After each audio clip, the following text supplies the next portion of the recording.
Hey, welcome to our Conscious Relationship podcast with Alex Roseman and Julia Fetisova.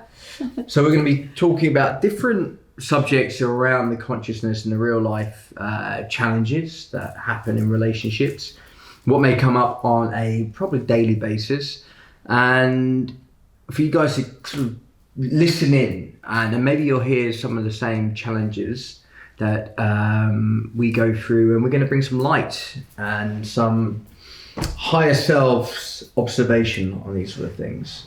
We were going to look at trust and trusting ourselves to come up with something extraordinary on this podcast.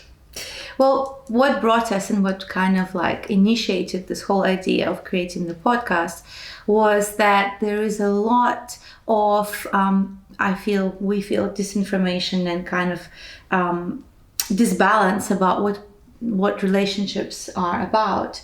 As we can see day in and day out, there is things that come into play that kind of get in the way of the purity of it. So today, as Alex have mentioned before, we'll be speaking about trust, because what is trust really, and why is trust important in the relationship? So we've been having quite a few conversations about this before, and that's something that has stirred a lot of kind of deeper exploration within ourselves and then sharing that with one another. What I have noticed from before is that when there is a certain conflict that goes on within a person's psyche, within their own inner dialogue, more often than not, people start to kind of make other people accountable and responsible for that uncomfortableness that they feel with themselves during that period. Yeah, and I think I've spoken about it recently, about how if we feel uncomfortable, we're not taught how to deal with our feelings, right? So when it happens and we feel uncomfortable, as soon as that thing outside of ourselves makes us go into ourselves, we feel uncomfortable, we don't know how to deal with those feelings, we look out for some external relief from drink, drugs, food, TV, any extraction, so we don't have to deal with those awkward or uncomfortable feelings. Because when did we ever have an opportunity to learn, from your parents? So if you feel this way, then, do this. If anyone ever remembers having that conversation in your childhood, because I certainly didn't. And when you don't know how to deal with your feelings and your emotions, that, this is your guiding force in your life, isn't it? How you react to external stimulus.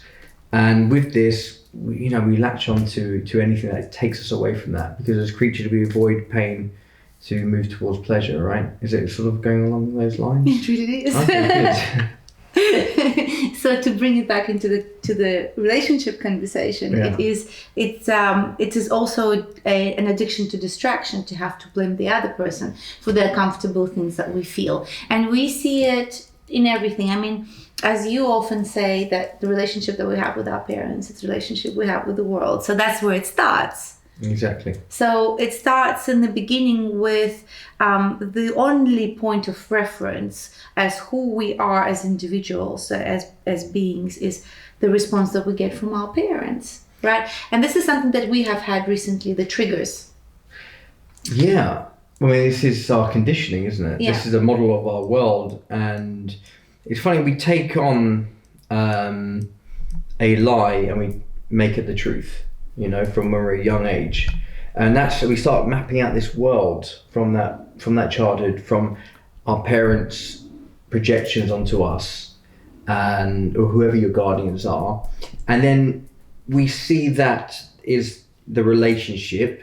So when we take that into a new relationship, you're taking on their stuff as well as your own into that relationship. Yeah. And then so this is, I think, where the seed of awareness lies, is that when there has been a traumatic experience in the childhood, whatever that might have happened, say you were shouted at, you have heard shouting, or say you felt invalidated or not enough or whatever. When that trauma has happened, and you would be probably a better person to explain this. When that trauma happens, that person experiencing the trauma then stays in that situation, in that feeling, kind of like in the flight or fight position, right? Where they kind of, once they've experienced that trauma, they'll do everything they can to avoid it. Or because it's comfortable, they replay it over and over and over again. And this is why you see so many unconscious relationships. Yeah.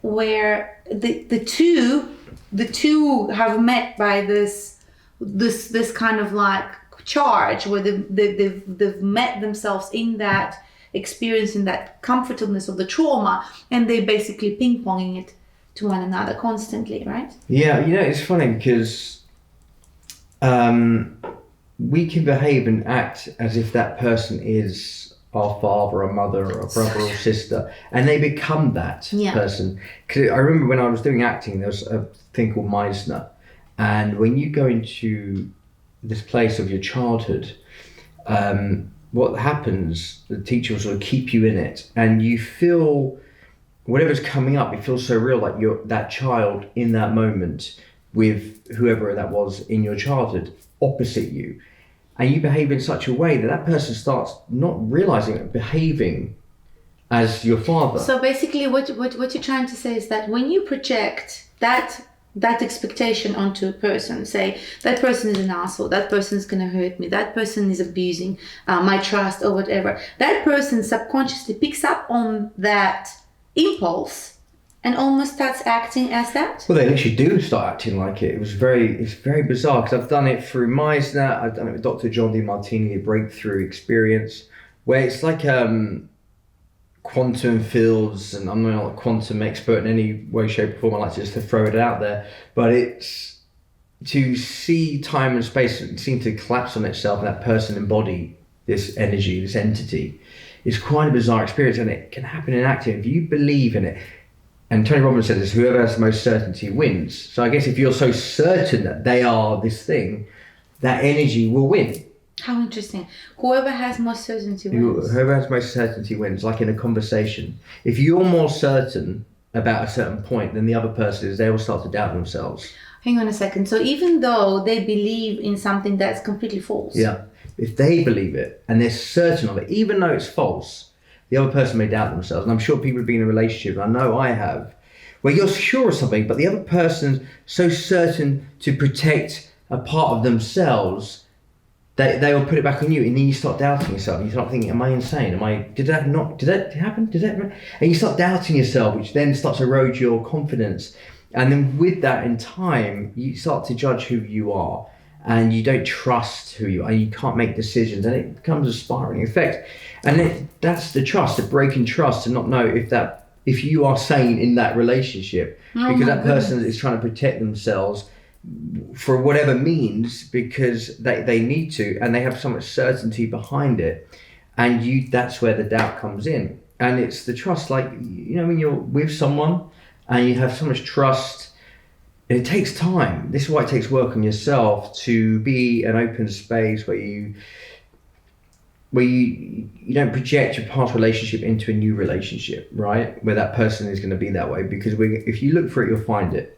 And if you're lucky enough to find someone that you can be in a space with and not feel judged, and you can bring your true self in.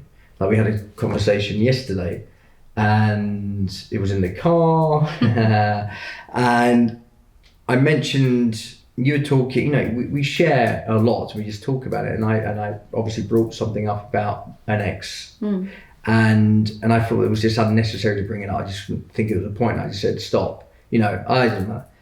And I think, well, you can tell me your reaction to this. Interesting one. Well, because of the way that I have seen you kind of like hesitate when you were talking about the ex. It has made me kind of aware that there is an uncomfortableness about that subject. So I started to scan myself. I started to think, hang on a minute, am I supposed to play along with this role? As we subconsciously do, again, that's coming from childhood, and I'm acknowledging that. Where am I projected on as I'm supposed to play the role of a jealous one? Yeah, which is not in my energetic imprint. It's just not part of who I am.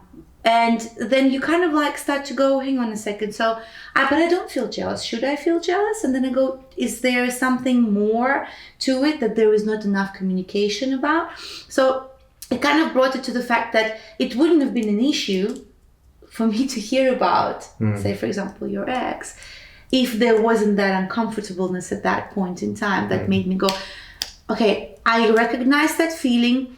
There is an expectation of me to be a certain way. I don't want to be that way. I'm not feeling comfortable right now. See, that's where self-awareness is so important. This is why the practice of self-awareness is so important, to catch yourself before you repeat the same pattern. Yeah. Because when you're unconscious, it will just repeat and it'll take over you. Totally. Right? We were talking about it where if anyone's been in a position before where you're like, okay, I'm not going to behave this way again with that person. I'm going to be cool. And you're in there and something just hijacks you. And it's like you come out the other end and you're like, it's like a drunken night. You're just like, what happened? I wanted to keep my cool. It's like the hangover. Yeah. And you just come out of it going, I can't believe I lost it. Like, and it's, and you're wondering yourself. And then that's why the monks say, you think you're enlightened? Go live with your parents for a week. Because you think you're one thing, but when you put in that environment, because the environment is stronger than willpower. Right, the environment will change your cells, at a deep level, as Bruce Lipton talks about. I'm not the expert in it, hearing what he has to say, and we looking at epigenetics. The cells shift based on that environment. So as much as you think you're ready for it, you've got to pick your environments as well where you can thrive. But this is where the alchemy of the consciousness comes in. Yeah. So here we are, both of us, finding ourselves in this situation where you would expect me to act a certain way, and I feel the expectation for me to act in a certain way. So if we were both unconscious at that point in time, I would, without me understanding why I'm feeling so uncomfortable, I would react. Yeah. And I would straight away go, hang on a minute. I don't know what I would pick up. I can't even reenact it because it's like I said, it's not. Maybe I blocked it somehow, but it's like okay, well, why are you saying that? Why are you so uncomfortable? Is there something that you're hiding? Is there something wrong? Yeah. Why are you doing this? And that would probably put me deeper into my. That's right. No, nothing. And then because your imagination. Yeah. Because of the place of insecurity. Because then I would play along with what you expect me to be. Remember about the certainty part that we were talking just now about? Yeah. So I would then play along. You'd be more certain that there is something going on. And I'll be like, oh, okay, he expects me to act that way. Let me act that way. But where's this expectation come from? Perhaps it's familiarity of having been in that situation before with someone. Yeah, because you're taking that past relationship into it, which is great because me doing that, even though for me, had no bother at all. Like there's no point telling you about that because it just has no relevance. Yeah.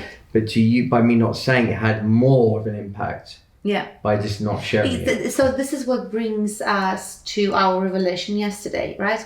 It was the fact that no matter what the truth is, it would rather be the truth than having to withhold something and then both of us picking up on that and then drifting us apart further from that common understanding and transparency, right? Because as soon as we're trying to kind of like, based on our previous experiences, which we try to kind of withhold any information, then there is the authenticity can be compromised. It breaks the trust. Yes. When as soon as you try to withhold anything, as much as you don't think it's important or is important, there is a certain capacity of how much you can and will share, and it takes time. But if you're willing to chip away at it every time and challenge yourself to bring it up, even if it feels awkward, to say, that thing earlier, rather than blaming or judging, just exploring it together because you have a safe space to explore without judgment. Yeah. Because if you bring something up to the other person and you're judging them,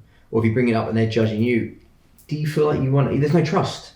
Because then it becomes this whole, I'm right, you're wrong, and no love lives there at all. And it's not about being right. No. As we've seen in Friends, So it's just about, it's really just sharing from an open space of just, and it's so rare to have that because they never had it in your childhood. So it's unfamiliar.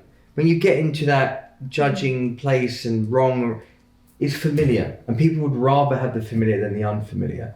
And when you can create a space of the unfamiliar because you worked on yourself, because you listen to things like this, you have a choice, and you can create a space like this to be creative and enhance a relationship rather than replaying the same old broken record from one previous ex to another, Yeah. And that's where transformation happens. It's not trying to change someone. It's creating that space, you alchemize it, and you can advance and move forward and create something even more beautiful. But it is unfamiliar. For a lot of people to do something like that, it's scary. It's taking that leap of faith to be honest and be vulnerable and just to, here I am. Do you accept me for who I am? And if that person doesn't, we all have that fear, the two core fears of the fear of being rejected and the fear of not being loved. So we feel like we have to behave a certain way to protect ourselves. So everyone's wearing a mask in some way, which then means that you're distancing yourself from yourself because you forget who you are, because you're playing facades based on who you think you need to be to avoid something. And when you can be authentic and just own who you are and just go, well, this is it, and the other person accepts it, that's far more fulfilling than anything else. I mean, I from my experience. Totally, I can totally with you on that. And it's communication, and it's really just talking it out and not leaving anything to misinterpretation. We were talking about yesterday how we literally alchemized it within like half an hour. Yeah. Where people can go on for days and months and then they don't, and they hold the grudge, and then that's something that comes up later, and it just becomes that like, it's like a snowball, when something small, and then when they say the inflamed mind gets hold of it, it starts to add on to it just to make the story more juicy so it can hold on to that part of themselves that's familiar, right? So it's like this most common paradigm that people have in society nowadays, and like our obviously experiences, and like I feel so blessed to have that experience, to be able to then share and pass on, because that's like part of what I feel I'm here for. It's the healing, isn't it, that you've gone through, and part of the healing is to heal society, heal the community, heal the world, because from all our experiences, from the amount of people I've seen, spoken to, we've all had childhoods with some level of trauma in some way, and we all carry. Everybody did. Yeah, everyone. Pretty much. But then this is where the gift lies, because that's the gift that you get to uncover in the right environment, that later on, by being purified. How do you call that process?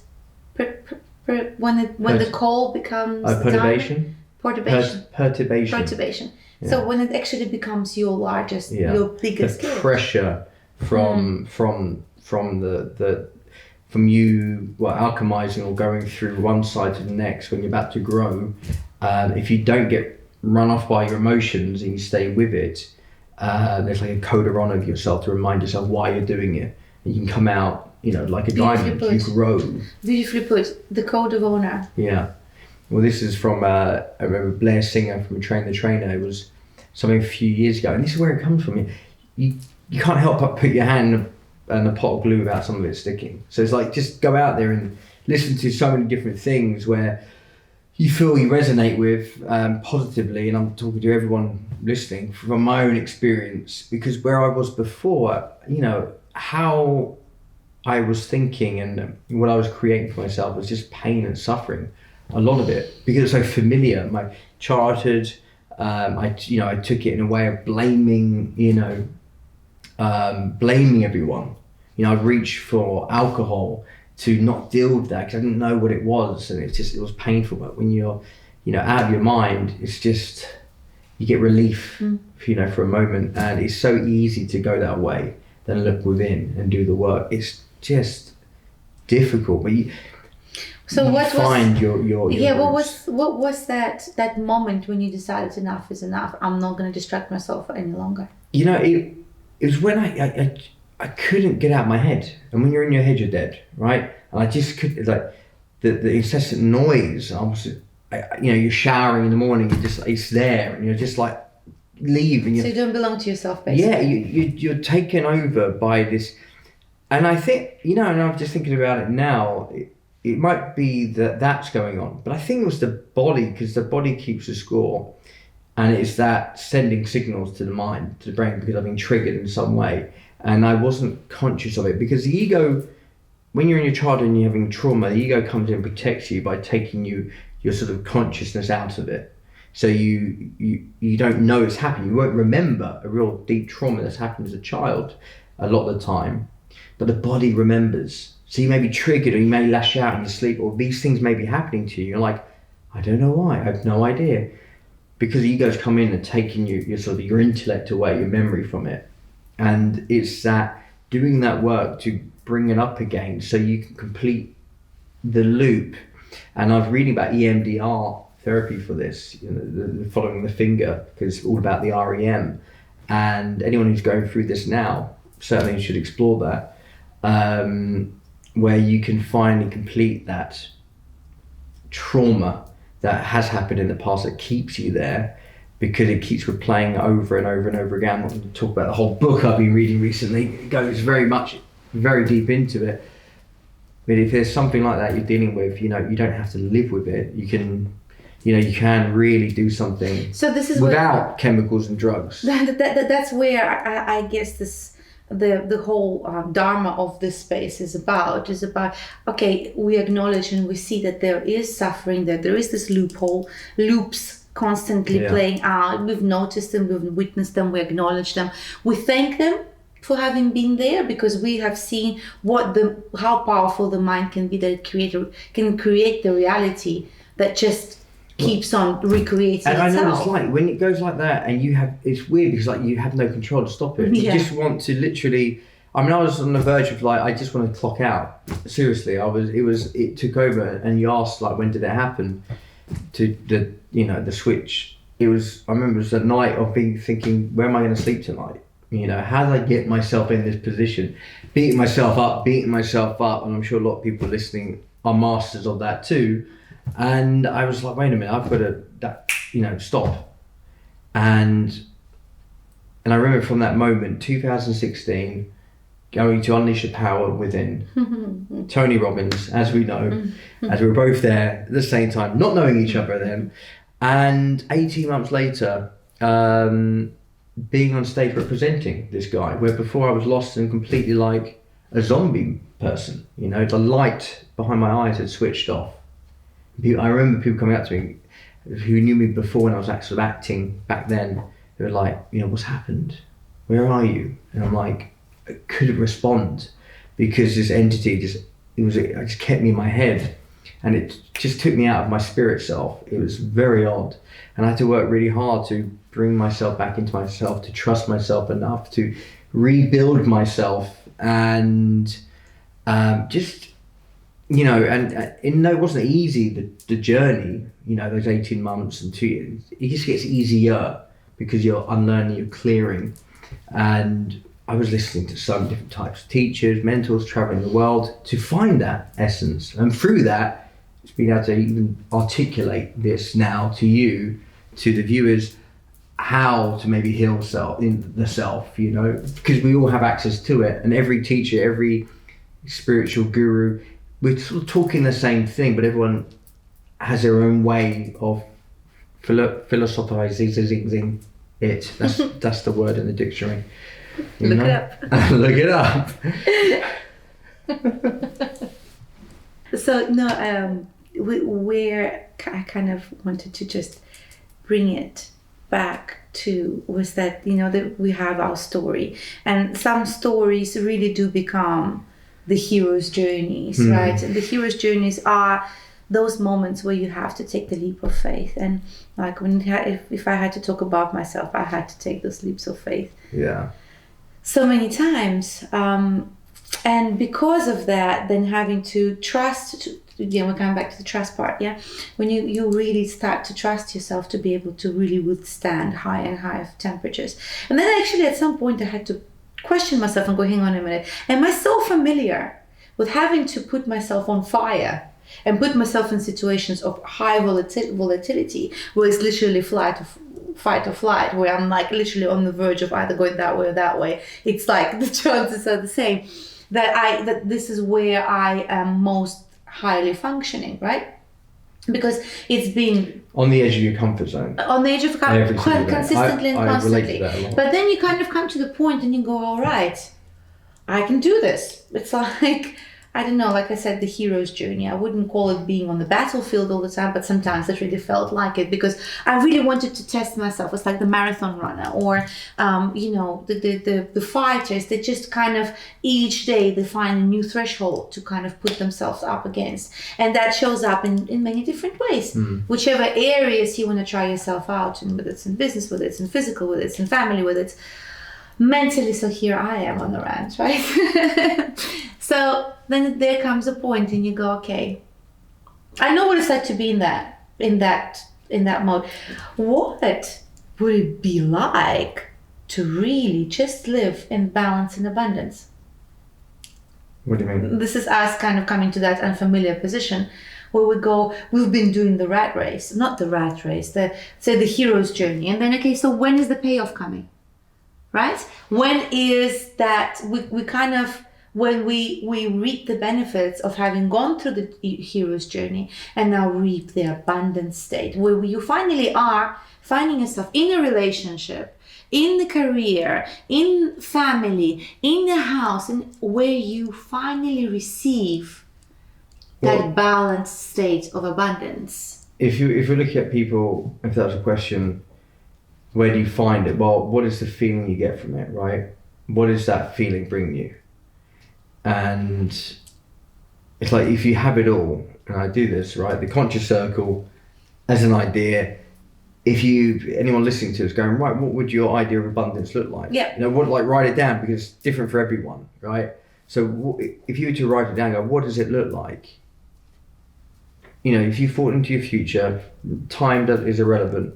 Your future self, you had everything that you think you wanted to feel a certain way, because it's all based on a feeling. Why do we do anything, right? What are we doing all this for? Yeah, so we want to get a certain feeling. So when you have all of that, what does that feeling feel like? And then create that feeling now, because it becomes an energetic match, doesn't it? Mm-hmm. And when you can create that energetic match now, then all you're doing is moving from that space. You'll start to bring it in that much easier. Well, this is what I am kind of bringing towards, that you don't necessarily have to constantly be in that race of we're going towards something, but it feels a little bit out of reach all the time. You can actually come to the point and go, you know what? Thank you, I've played that game now. I'm switching to the next movie. Well, that's the old paradigm, isn't it? Yeah. This is what we have decided, right? To have to switch to the movie where, you know what? We are now working from a place of a now. But it's so, and I get it, like how even to think about that, because it's, I get like the world there, the world everyone sort of lives in.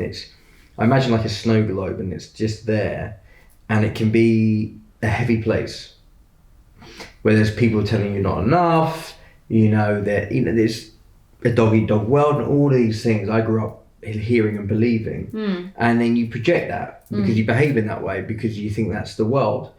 And to suddenly go, that's not the world. And to suddenly go, I'm going to create a new world. To suddenly think, you're going against the reality that you grew up in. Which means that you lose your identity, because that's who you thought you were in that world. And the hardest thing for anyone is to die whilst they're alive, is to lose our identity and to create something new. It's the scariest thing in the world. So when anyone has to do that, the concept is mind-boggling. And I say, you know what, you're probably not going to do it like that. If you do, muzzle tov. But it's a daily occurrence. It's chipping away until you believe in it enough, because you see the world reflects back to you the little work that you do. And it is a continuous unfolding. The process lasts a lifetime, but it's worth the investment of a lifetime, because then the world, it switches around completely, and you suddenly realize, wow, do create my own reality. It's not up to anyone else, and I have that power within me. And my parents may have thought that, but it doesn't mean I'm this. And I am not my story, basically. Yeah, you're not your story. You got to say divorce your story. Divorce the story. I actually had that. It's so funny because I actually had it as part of my story on Facebook. Divorce your story. Yeah, that's what you got to do, right? Because it's just a story. I mean, we create any story you want to create, but is your story serving you? Why not change that story to a more empowering one? But then you might think you might lose something by that story, because you might enjoy the problems that you have, because it gives you meets your needs, gives you connection, and it gives you, maybe you feel significant. Oh, my problem's bigger than your problem, or whatever it is. But at least be honest with yourself to go, you know what, I'm not doing this because I like my problem. But how much do I really like that problem? Am I willing to let go of it now and look beyond it and something else? Because the quality of your life is dependent on the quality of problems you have. I remember having problems of where am I going to sleep tonight, going, and then 18 months later going, will my books arrive in time for my talk? Like, what, what a switcheroo. So it was so bizarre seeing that happen, and I'm just conscious of it. You see me on a day-to-day basis, I seem to be analysing everything, but not so much that I'm in my head. I love being present, Yeah. I love presence. Yeah. This is another one. We could do a whole podcast on that. And I'm sure we will. I'm sure we will. But presence, I guess, is the most, we were talking about that. It's the rarest commodity that somebody can offer. And it is the life source of any relationship. Now, when there is presence in the relationship, but now the authentic presence, the presence of your authenticity, the presence of your real self, right? We can actually feel it as we talk right now, that this flow of your pure energy shared with somebody else, not what we've been taught, not the ideas of what we think it should be like, not the expectations, not the projections. We literally, as you say, divorce the story, right? Because how much fun is it to create something new? When we've learned that, I mean, we create something new every day. We create a new space every day. We create a new adventure every day. And we don't even have to go far in order to experience that. It's just the matter of us expanding our minds together, right? And this is what presence does. This is the present of the present, is that you are with it, with all you have to offer right here, right now. And whatever comes up gets healed, gets released, but then that's the kind of like diving deeper into resourcefulness of the present moment, because that's the one that is infinite, the resourcefulness of present moment. You were saying about it just now, time does not exist. You know what? When you're present, time does not exist. No anxiety or no depression, which means just living in the future, living in the past, has any space in the space that is created with the intention and the attention of your heart in the moment, right here, right now, right? And if more relationships had that authenticity in them, and you know what, this is something that I think most notice in the first couple of months after meeting each other.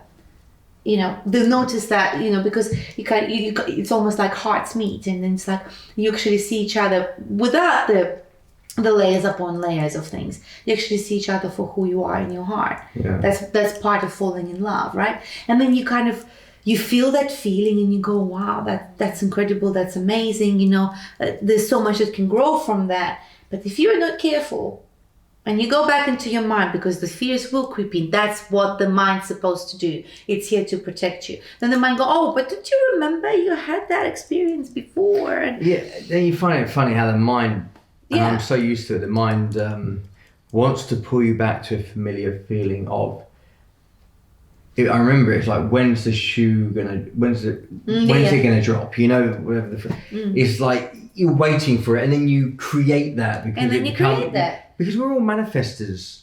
And it's funny when you start to clear the work and you do the work, how you can literally manifest anything you want, and it suddenly becomes like a playground. And you hear people saying like, yeah, it's easy for you, right? Back in the days when you haven't done the work yet, And when you've done the work, you're like, wait a minute, I'm really only limited by my imagination. That's why we started writing this 100 things to do before we die list, right? Yeah. Because it's like, well, we're only limited by imagination. Let's do our best to expand our imagination and tick it off the experiences you want to do.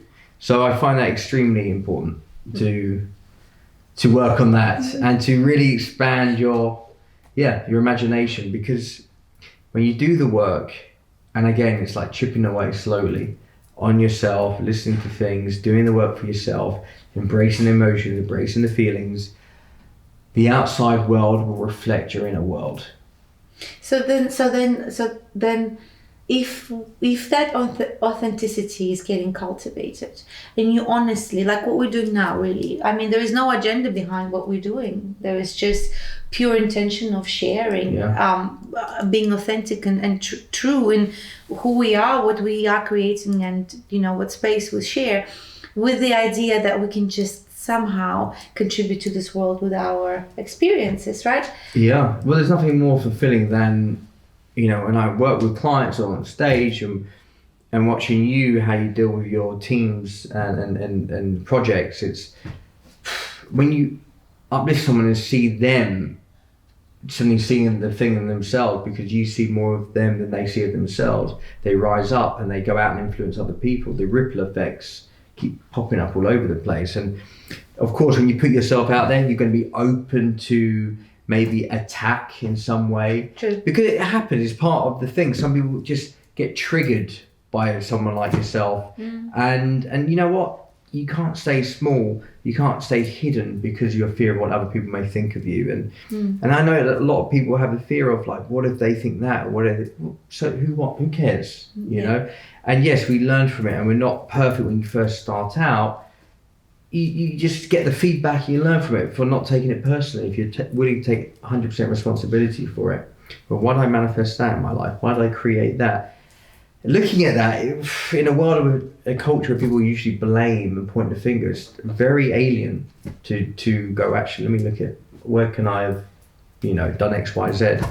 And I'd rather have the power within myself, never to give it to someone else, to know it's me. I've created this, in the way, not egotistically. Ownership, right? Yeah. Like ownership of things, even if I don't like it. It's like, okay, I'm being humble to things I have created.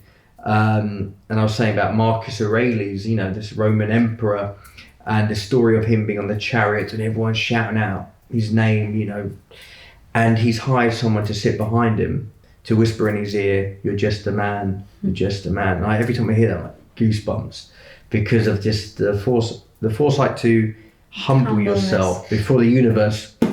Oh, so true. Smacks you around the side.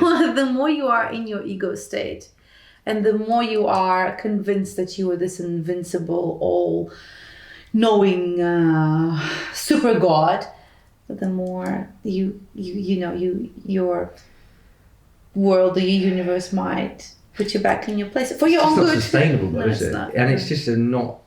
If you're in your ego, you're disconnected, aren't you? Because you have to not be connected with people, because you're in your ego. It's just you.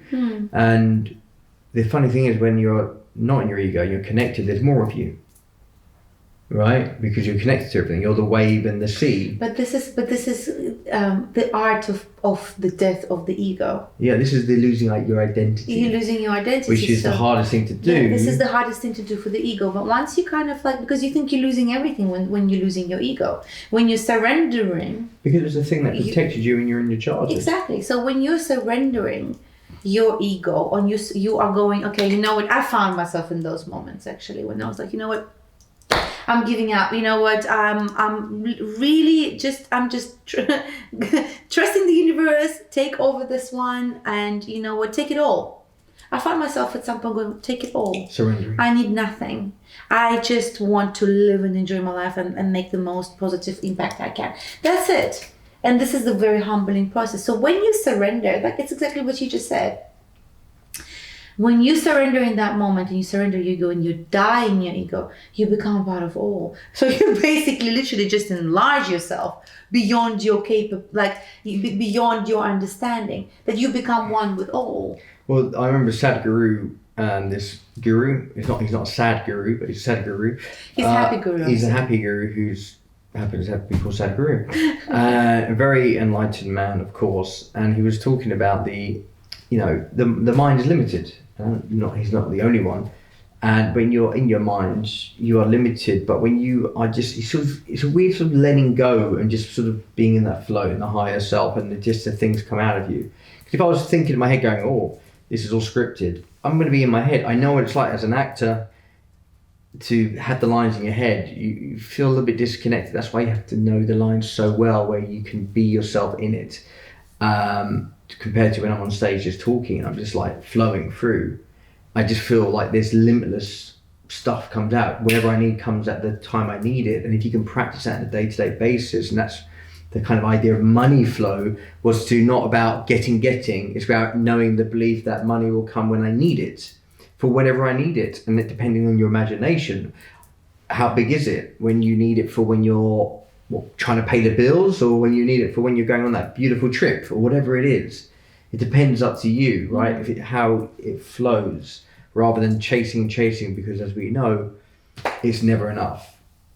Chasing that carrot is, the old way, the old paradigm. So that's probably coming from the paradigm of not enough. So now that we've given enough light to the old paradigm and kind of like introduced the new concept of that like conscious circle of enoughness, just to kind of round it off, of the leap of faith, the death of the ego, the hero's journey, all of these really juicy terms that have an entity of its own. We can then carry that on further in our further podcast to kind of grow on those subjects and bring out the best of ourselves, each other, and into this world. Well, it'd be great to know what other people think of this particular episode, and if there's anything you would like us to sort of bring light on, and just to hear your thoughts and comments, and we'll take everything on board we can, and carry on serving you at the highest level. Is our dharma, is why we're doing this. So thank you. Thank you for being with us, and stay tuned for more to come.